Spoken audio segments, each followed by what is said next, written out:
Hello everyone, this is Akansha and today we will discuss something about inequality.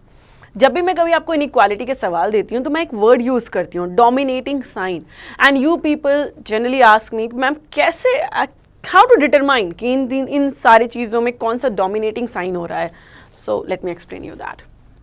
Suppose मैंने आपको कुछ science के मैं आपको इंटर कॉम्बिनेशन दे रही हूँ. That's it. Here comes greater, here comes greater equal, here comes greater and here comes greater equal. ठीक है, ये रैंडम इसी फॉर्मेट में है.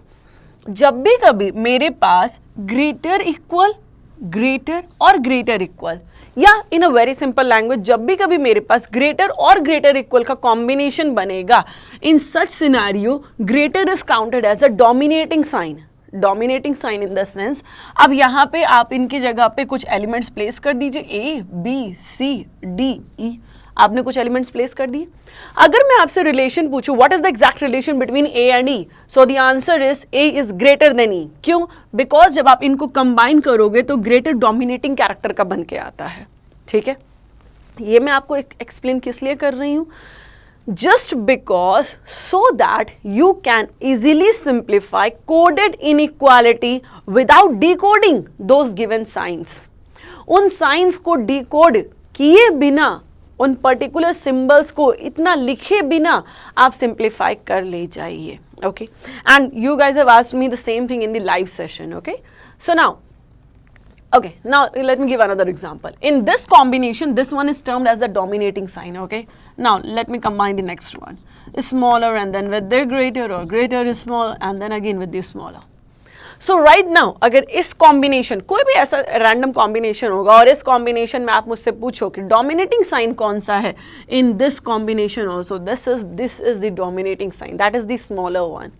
ओके, इस सिनेरियो में इनको अगर हम कंपाइल करेंगे तो डोमिनेटिंग कैरेक्टर का ये साइन निकल के आएगा. Okay, and now another thing, अगर मैंने यहाँ पे ये एक साइन लगा दिया, अभी भी इन सारे के कंपैरिजन में सबको जब मैं ओवरव्यू करूंगी again this will be the dominating sign. But if I am writing it something like this and now there is no way that smaller is dominating right now. अभी के सिनेरियो में कोई भी चांस नहीं है कि smaller dominating हो जाए. Right now the symbol, the dominating character comes as the one which is the unanimous sign. इस सिनेरियो में डोमिनेटिंग कैरेक्टर वही बनेगा जो एक यूनानिमस साइन कैरी कर रहा है. और यूनानिमस साइन कैरी क्या कर रहा है? स्मॉलर और इक्वल. आई गेस आप इतनी चीज समझ गए. ओके, अगर मैं आपको अब बोलूं इस कॉम्बिनेशन में डोमिनेटिंग साइन कौन सा, then the answer is smaller. इस कॉम्बिनेशन में डोमिनेटिंग साइन कौन सा, then the answer is smaller. In this combination answer is smaller. I hope that now these things are clear. Okay, now let me give you those coded signs. Okay, now suppose whatever that instruction was, instruction कुछ भी लिखा रहा होगा, उसमें dollar का मतलब हो गया ग्रेटर. ठीक है, @ का मतलब हो गया स्मॉलर, कॉपीराइट का मतलब है स्मॉलर और इक्वल, हैश का मतलब है ग्रेटर और इक्वल, और आपके पास एक और साइन रख देते हैं स्टार का जिसका मतलब है इक्वल. ओके, मेरे पास कोडेड इनइक्वालिटी है, उनमें हर रिप्रेजेंटेशन का ये एक मतलब बताया गया है. So now if whatever the statement is, right now I'm not interested in explaining those elements. Okay, I'm just explaining you the fundamental concept, how to simplify coded inequality without pen paper thing like that, just by the observation mode. Okay, so if in any statement you are getting a combination of dollar and with the same hash, okay, whatever the format is, अगर आपको dollar और hash का combination दिया जा रहा है, right now I am not explaining you on the mode of this things smaller greater equal, I am explaining you on the mode of this coded format. अभी मैं आपको इस कोडेड फॉर्मेट के मोड में एक्सप्लेन कर रही हूँ. ठीक है, अगर डॉलर और हैश का कॉम्बिनेशन बन रहा है, so this one is dollar and this is hash. I explain you just previously I explain you कि अगर इन दोनों का कॉम्बिनेशन बनता है विच इज द डोमिनेटिंग वन, अगर मैं इन दोनों का कॉम्बिनेशन बना रही हूँ डॉलर और हैश, डॉलर का मतलब ग्रेटर, हैश का मतलब ग्रेटर और इक्वल, इन दोनों का कॉम्बिनेशन बना रही हूँ, so which sign is the dominating one, then the answer is dollar. Dollar is the dominating sign. And if in any way just between them you are getting star also. Now okay, right now if you are simply getting dollar and hash, so right now which is the dominating sign, answer is dollar. Again, if you are getting dollar, hash and star, I am not saying that in this particular format itself.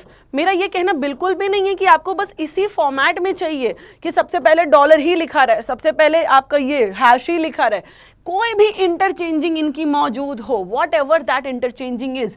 लेकिन अगर उन दो element के बीच में ये तीनों sign आ रहे हैं, ये तीनों साइन आए किसी भी तरीके में, उन एलिमेंट, मान लीजिए एक एलिमेंट यहाँ है, एक एलिमेंट यहाँ प्लेस्ड है, इनके बीच में ये तीनों साइन आ रहे हैं, किसी भी फॉर्मेट में आ जाए, इनमें से कोई भी आगे पीछे आ जाए, I am not talking about the existence of this symbol. मैं ये नहीं कह रही हूँ कि इसको पहले आना है, इसको बाद में आना है, there is nothing like that, okay. But if in this combination you are going to trace out the dominating sign, I hope that you have that answer. What is the answer? C, dollar, hash मतलब greater, greater, equal और equal, इन तीनों को compile कर देंगे, then the dominating sign is again itself $1। I hope this is clear. Now another thing, next thing, now if in this moment I am giving you another combination and the next combination is @ and copyright. So right now which is the dominating sign? If I am going to combine @ and copyright, the dominating sign is @. Okay, again if @ is written at one more position, then also dominating sign is @. If copyright is written at one more position, then also dominating sign is @. Okay, I hope that this thing is clear. मतलब जब भी हम कभी copyright और @ मतलब copyright और @ ये कोई एक रटने वाली चीज़ नहीं है, ये मैंने सिर्फ इस एग्जांपल के लिए ले लिया है, ओके। एंड इसमें क्या हुआ, ये आपका स्मॉलर है और ये स्मॉलर और इक्वल है, तो जब भी मैं स्मॉलर और इक्वल का इंटर कॉम्बिनेशन बनाऊंगी, डोमिनेटिंग कैरेक्टर कौन सा निकल के आएगा? स्मॉलर। किसी भी फॉर्मेट में हो, पहले कोई भी आ जाए, लेकिन इनका इंटर कॉम्बिनेशन रिजल्टेंट @ ही देगा, मतलब ये डोमिनेटिंग साइन निकल के आएगा, okay. And now the next thing, अगली चीज, अगर मैं आपको बोल दूं @ है, स्टार है और कॉपीराइट है, सो इस सिनेरियो में भी आपके पास डोमिनेटिंग साइन कौन सा बनेगा? अभी भी आपका डोमिनेटिंग साइन @ ही बनने वाला है। इस वक्त भी आपका डोमिनेटिंग साइन कौन सा बनने वाला है? @। I hope these things are clear. So now let me explain these things with the help of some example. अब मैं आपको कुछ एग्जाम्पल के साथ समझाती हूँ। सपोज करो मैंने आपको एक स्टेटमेंट दिया, ओके, और उस स्टेटमेंट में आया ए, मैंने उसको एक सिंगल लाइन में ट्रांसफॉर्म अगर कर दिया, $B, okay, and now B hash C, now C *D and D$E। अभी मैं आपको एक सिंपल फॉर्मेट बता रही हूँ, simple format in the sense जब ये एक सीक्वेंस में कनेक्टेड है। इसकी एक सेकंड पार्ट होता है, एक और सी फेज इसमें होती है, आई गेस आप भी वाकिफ होंगे इस चीज़ से, जब ये जम्बल्ड फॉर्मेट में होता है, जब ये जम्बल्ड होता है, मतलब अभी तो ये ए से बी कनेक्टेड है, बी से सी है, सी से डी है, डी से ई है, एक ऐसा फेज आता है जब ये मेस्ड अप होते हैं, ओके। चलो मैंने आपको एक रिलेशन दे दिया कि ए कॉपीराइट ई, ये आपको बताना है ए कॉपीराइट ई सही है या गलत है। Now let's observe it, A is present at this position, E is present at this position, okay. इनके बीच में साइन क्या आ रहे हैं? डॉलर आ रहा है, हैश आ रहा है, स्टार आ रहा है, डॉलर आ रहा है, डॉलर हैश स्टार फिर डॉलर, रिपीटेशन इन्हीं में से किसी एक का हो रहा है, कोई अलग से साइन नहीं आ रहा है, ठीक है, इन्हीं में से किसी एक का रिपीटेशन हो रहा है। अगर मैं डॉलर, स्टार और हैश इन तीनों को ऑब्जर्व करूं तो मुझे इसको डिकोड करने की ज़रूरत नहीं है, सिंपली पता चल रहा है अगर आप इसको और इसको कंबाइन करने वाले हैं, then which is the dominating sign? Dominating sign आपका कौन सा बनने वाला है? Dollar, which means that the exact relation between A and E would be $E, whereas it is written as a copyright E. So certainly this is the incorrect answer. कुछ भी pen नहीं उठाया हमने। And now let's check the second conclusion. एक अगला conclusion देखते हैं, और अगले कंक्लूजन में D@A करते हैं, थोड़ी सी चीज़ों को चेंज करते हैं, लेट्स सी। ओके, फिर से बात आती है, मुझे किसको किसके बीच में साइन को ऑब्जर्व करना है? ए से लेके डी के बीच में मुझे साइन देखने हैं। मुझे डी के बाद क्या साइन आ रहा है उसमें I am least interested, because this particular conclusion is asking about the relation between D and A. Let's observe it, this is a, this is D, यहाँ पे ए मौजूद है, यहाँ पे डी मौजूद है, okay. So here is dollar, here is hash, here is a star, okay, dollar, hash, star। Again the same thing. If I'm going to combine all these three signs, then which will be the dominating sign?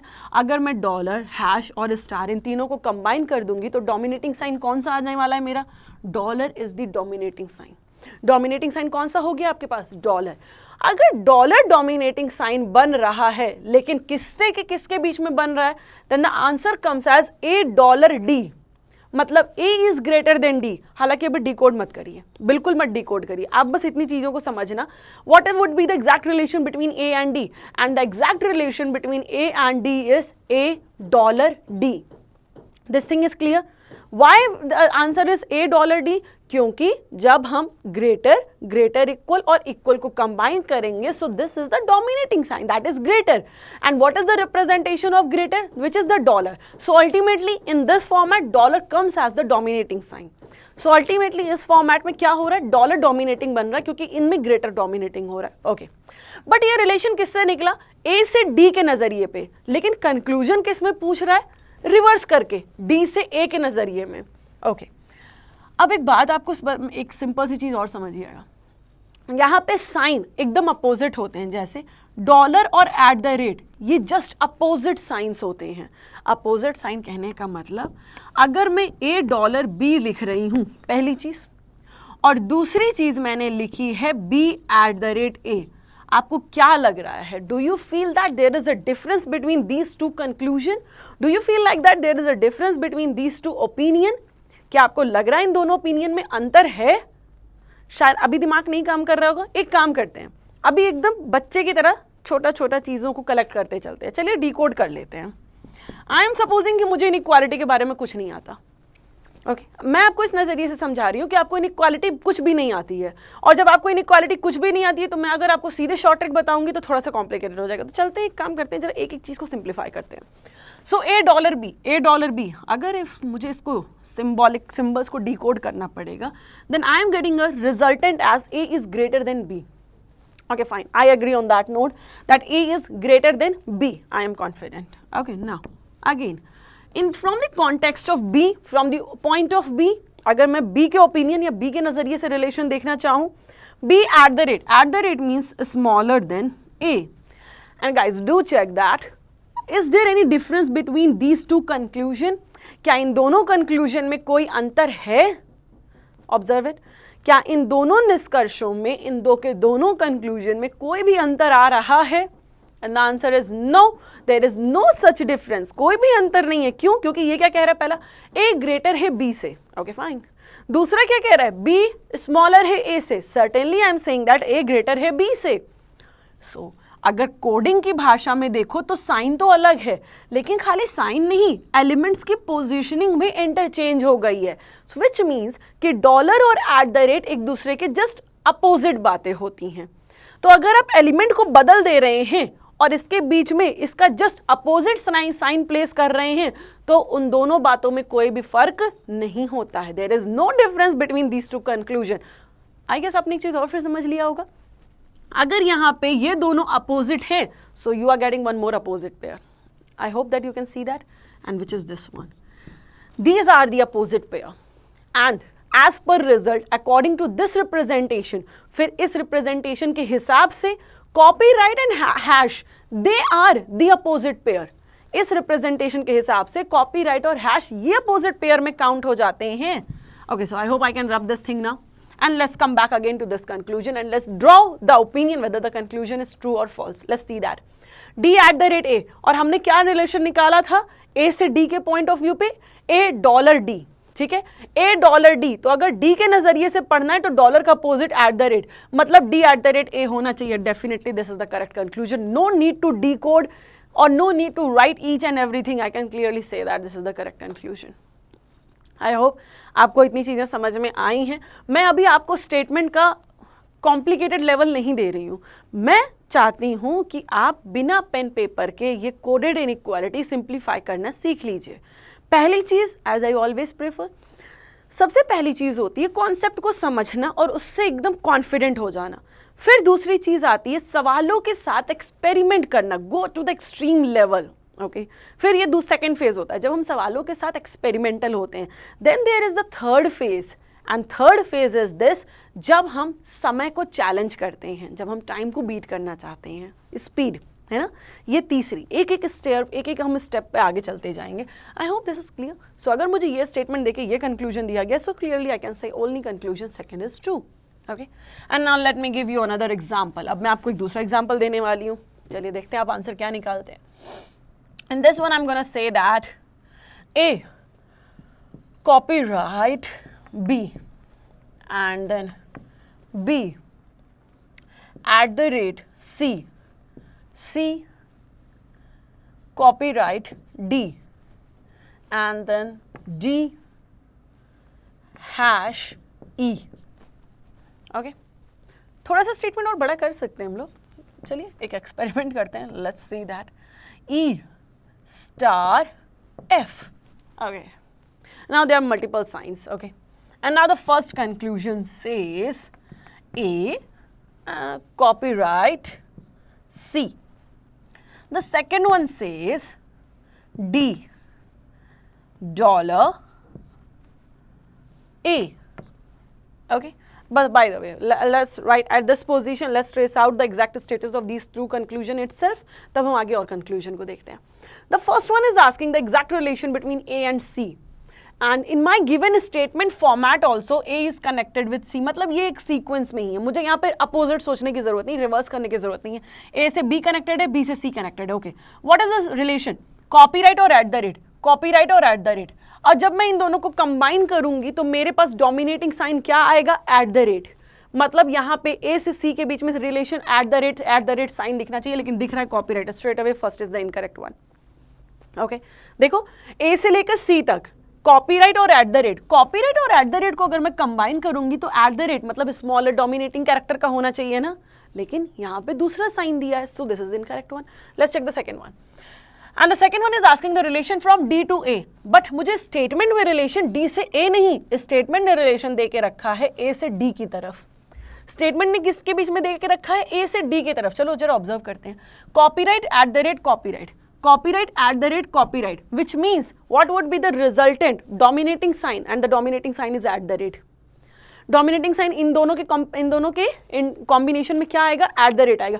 किसी भी sequence में, I am not interested in that sequence. Okay, मुझे sequence से फर्क नहीं है कि copyright को पहले लिखा होना है, @ को पहले लिखा होना है, just try to grab that logic. Okay, so if I am gonna compare these two things, the @ is the dominating sign, @ dominating sign बना, लेकिन A से D की तरफ @ का आंसर आ रहा है, तो अगर D से A की तरफ देखेंगे तो @ का जस्ट अपोजिट जो कि डॉलर हो जाएगा, तो D से A की तरफ डॉलर दिख रहा है, which means that the given conclusion is correct.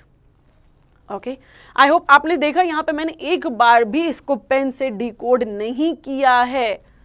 Third one, let's check the third one, C #F, let's observe that C से F के बीच में रिलेशन पूछ रहा है। लेट्स कलेक्ट द साइन, जो C से F के बीच में साइन मौजूद है, जरा उनको कलेक्ट करते हैं। कॉपीराइट है, हैश है, स्टार है, कॉपीराइट है, हैश है, आगे पढ़ने की जरूरत है? कोई पढ़ने की जरूरत नहीं है, मुझे देखना ही नहीं कि स्टार का मतलब है तो है क्या इस रिप्रेजेंटेशन में। क्यों? जैसे ही मैंने देखा कॉपीराइट और हैश दे रखा है, अभी मैंने आपको बताया ये दोनों क्या है? अपोजिट साइन है, और जब साइन अपोजिट हो जाते हैं तो क्या एक कंक्लूजन या दो कंक्लूजन अकेले में सही होने वाला है? नहीं है। Then the case comes of the case of either और, फिर यहाँ पे किसका सर्वाइवल होगा? ईदर और का होगा। फिलहाल तो मेरे पास और कोई कंक्लूजन अभी तो मौजूद नहीं है। सो एट दिस मोमेंट अगर आपने मुझसे सिर्फ C और F के बीच में पूछा है, द साइन इज कॉपीराइट और hash, actually they are opposite sign, so certainly the given conclusion is incorrect. लेकिन ये मैं इनकरेक्ट तब कर पाऊंगी कॉन्फिडेंट नोट पे जब मुझे C और F कहीं और लिखा नहीं दिख रहा है, बट फिलहाल मेरे पास सिर्फ 3 कंक्लूजन है। अभी मैं आपको बिल्कुल भी ईदर और में कंफ्यूज नहीं करना चाहती हूँ। अभी मैं चाहती हूँ बस सिर्फ एक सीधी सी बात समझिए, बिना पेन और पेपर के कोडेड इनइक्वालिटी को सिंप्लीफाई करना और ये बताना कि कौन सा कंक्लूजन सही है और कौन सा कंक्लूजन गलत है। तीसरा चैनल जो होता है ईदर और का, फोर्थ चैनल जो होता है जब ये जम्बल्ड फॉर्मेट में होते हैं, अभी मैं उस जोन में एंटर ही नहीं कर रही हूँ। अभी मैं आपसे बस ये पूछ रही हूँ जब ये एक स्ट्रेट फॉर्मेट में होते हैं तो बिना पेन पेपर के कैसे आइडेंटिफाई कर पाते हैं। एंड आई होप अब आपको ये बात समझ में आई होगी कि जो मैं एक वर्ड यूज करती हूँ, so this is the dominating sign, मतलब ये साइन आपका डोमिनेटिंग हो रहा है, इट मीन्स ये कंक्लूजन को करेक्ट होना चाहिए। शायद अब आपको ये बात समझ में आई होगी कि डोमिनेटिंग को आइडेंटिफाई करने का तरीका क्या है। ठीक है, ओके। अगर मैं इस पर्टिकुलर स्टेटमेंट में आपको एक और कंक्लूजन देते हैं, let's see. So the conclusion comes as $D A, this is the first one. Okay, second conclusion comes as, second is E and copyright B. चलिए ऑब्जर्व करते हैं। पहला क्या कह रहा है, डी और ए के बीच में रिलेशन आइडेंटिफाई करना है, बट मेरे स्टेटमेंट में वो जो सीक्वेंस चल रहा है वो ए से डी की तरफ जा रहा है, ए से डी की तरफ जा रहा है। ओके, लेट्स सी, ए से डी की तरफ, तो copyright eight the rate copyright, copyright at the rate copyright. So if we are going to compile these two signs, अगर हम इन दोनों साइन को कंपाइल करते हैं, सो डोमिनेटिंग कैरेक्टर का कौन सा हो जाता है, eight the rate. Eight the rate ये आपका डोमिनेटिंग साइन होता है। अगर एट द रेट डोमिनेटिंग हो रहा है, लेकिन हो किससे रहा है, ए से डी के नजरिए पे एट द रेट डोमिनेटिंग हो रहा है, तो अगर डी से ए के नजरिए पे एट द रेट का opposite dollar, so D $A, correct one, confirm. Okay, let's check the second one. Second one is asking the relation between E to B. First of all, relation between E and B, and then from E to B, मतलब E और B के बीच में relation है, लेकिन E से B की तरफ जा रहा है, B से E की तरफ नहीं। लेकिन मेरा स्टेटमेंट B से E की तरफ जा रहा है। चलो देखते हैं पहले। एट द रेट है, ओके, एट द रेट है, कॉपीराइट है, फिर हैश आ गया, अपोजिट साइन। मुझे इन दोनों के बीच में अपोजिट साइन मिल रहा है, एट द रेट कॉपीराइट और हैश, अपोजिट साइन आ गया है, और जब साइन अपोजिट आ गया तो मुझे इसे डिकोड करने की या इसका रिवर्स पढ़ने की, दोनों चीजें करने की कोई जरूरत नहीं है। So the second conclusion is incorrect. So इस केस में आंसर क्या होगा, only first conclusion is true, केवल और केवल पहला निष्कर्ष सही है। आई होप आपको इतनी सी चीजें समझ में आई हैं। देखिए, अभी मैंने आपको बस एक सिंपल सी चीज समझानी चाहिए कि जब हम कोडेड इनइक्वालिटी सिंप्लीफाई करते हैं तो कैसे ट्रेस आउट करते हैं। जो मैं एक वर्ड यूज करती हूं, अगर इन साइन का इनका इंटर कॉम्बिनेशन दिया गया है तो डोमिनेटिंग साइन कौन सा बन रहा है, वो आइडेंटिफाई करने का तरीका ये है। ठीक है, डोमिनेटिंग साइन पहली चीज। दूसरी चीज क्या होती है, अगर रिलेशन डी से ए के तरफ में दिया है और स्टेटमेंट ए से डी की तरफ दिया है तो डॉलर का जस्ट अपोजिट, डॉलर का अपोजिट एट द रेट हो गया, कॉपीराइट का अपोजिट हैश हो गया, वाइस वर्सा, मतलब हैश का अपोजिट भी कॉपीराइट हो रहा है और एट द रेट का अपोजिट भी डॉलर हो रहा है। लेकिन ये मैंने आपको सिर्फ इनिशियल स्टेज का समझाया है। इसकी कई और स्टेजेस बची हैं जब हम इनमें खाली ये हैश और स्टार का कॉम्बिनेशन रखेंगे, कॉपीराइट और स्टार का कॉम्बिनेशन रखेंगे, जब और सारे कॉम्बिनेशन और ये जम्बल्ड फॉर्म में आते जाएंगे। बट उससे पहले ज़रूरी कि आप इतनी सी बातें समझ लें, एंड आई होप आपने समझी होगी। ठीक है, बाकी आपको इसके बारे में और डिटेल, ताकि आप कोडेड इनइक्वालिटी को बिना पेन पेपर के सिंप्लीफाई कर सकिए, और डिटेल और थोड़े एक्सट्रीम लेवल पे बढ़ते जाएंगे धीरे धीरे करके। ठीक है, वो सीरीज़ मैं बाकी आपके सामने लेके आती रहूँगी। फिलहाल इस सेशन के लिए इतना ही, एंड आई होप कि आपको समझ में आया है, और कोशिश करिएगा कोडेड इनइक्वालिटी को बिना पेन पेपर के सिंप्लीफाई करिए, क्योंकि ये एक तरीके का एडवांटेज है। Okay, so try to grab that advantage. That's all in this particular session. Thanks a lot.